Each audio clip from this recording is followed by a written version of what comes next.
غربالگری سرطان‌های زنان شامل غربالگری سرطان پستان، سرطان دهانه رحم و سرطان رحم و تخمدان هست. تست پاپ اسمیر یکی از غربالگری‌های بانوان هست که خیلی ساده در معاینه میتونیم ازشون یک نمونه با براش یک نمونه از سطح دهانه رحم کشیده میشه، گرفته میشه و در آزمایشگاه زیر میکروسکوپ بررسی میشه. از نظر غربالگری سرطان‌های دهانه رحم هست، ولی توی این تست التهابات و عفونت‌ها هم اغلب مشاهده میشه.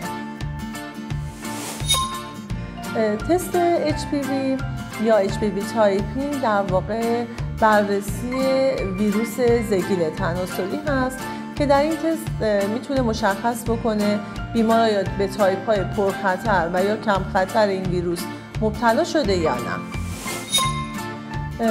واکسیناسیون برای زگیل تناسلی تقریباً در تمام دنیا از سن 13-14 سالگی شروع میشه و در هر دو جنس هم توصیه میکنیم که این واکسیناسیون انجام بشه.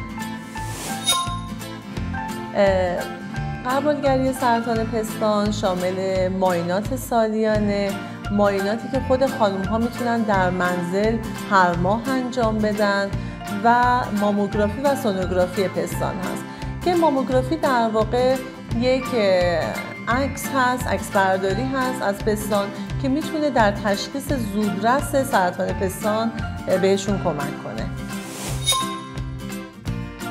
در مورد کیست تخمدان یکی از شایع‌ترین مواردی که خانم‌ها رو نگران میکنه کیست‌های ریز تخمدان یا PCO هست که در واقع به اصطلاح تنبلی تخمدان همون رو میشناسن و غیر از مواردی که نیاز میشه براشون درمان شروع بکنیم، در اغلب موارد خانم‌ها با کاهش وزن، با رژیم غذایی و افزایش فعالیت بدنی میتونن در بهبودش خودشون تلاش بکنن.